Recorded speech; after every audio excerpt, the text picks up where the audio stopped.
بالکل مانتا ہوں کہ آج تو بہت برا حالات ہے، مگر مجھے تو لگا کہ تب بھی بہت برا حالات تھا، کہ ایک ایسا فرعون بیٹھا تھا جس کے خلاف آپ بول ہی نہیں سکتے تھے. مطلب کنٹمپٹ آف کورٹ کا ڈیفینیشن آپ لوگ مجھے بتائیں. میں تو وکیل نہیں ہوں، غلطی مجھ سے ہوا. میں ہسٹری اور پالیٹکس پڑھا جہاں میرا نانا نے وکلا بن کے یہ کام کیا. آپ مجھے یہ سمجھائے کہ کنٹمپٹ آف کورٹ کا مقصد یہ ہے کہ آپ کسی جج کے خلاف کوئی بولے تو آپ کو زندگی بھر کا سزا ملے گا؟ یہ فریڈم آف دا اسپیچ ہے کہ آپ کوئی فیصلہ دے، آپ کسی وزیر اعظم کو نکالے، آپ 18ویں ترمیم کو 19ویں ترمیم میں تبدیل کرے اور ہم چو تک نہ کر سکے؟ آپ کا میڈیا چینلز پہ کسی اینکر کے آپ کے فیصلے کے بارے میں کوئی غلط تبصرہ ہو، وہ ڈیم فنڈ کا زمانہ یاد کرو.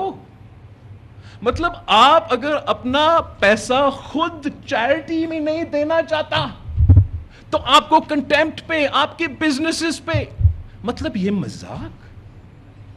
I have not come to you for any specific person. I don't give a damn کہ اسلام آباد میں کیا لڑائی ہو رہا ہے بھائی. میرا اس سے کوئی تعلق ہی نہیں ہے، نہ ماضی سے کوئی تعلق تھا. آپ نے پوچھا کہ 18ویں ترمیم کے وقت پہ آپ نے یہ کیوں نہیں کیا؟ کرنا چاہ رہا تھا بھائی. آپ جیسے آنریبل وکلا تو کہہ رہے تھے کہ زندہ ہے وکلا، چیف تیرے جان نثار، بے شمار بے شمار آزادی ریاست ہوگی، ماں کی طرح ریاست ہوگی، ماں کی طرح. ریاست بن گیا باپ کی طرح، اور اس میں بڑا بڑا ہاتھ چیف جسٹس افتخار چودھری کی عدالت کی مائنڈ سیٹ ہے. مانے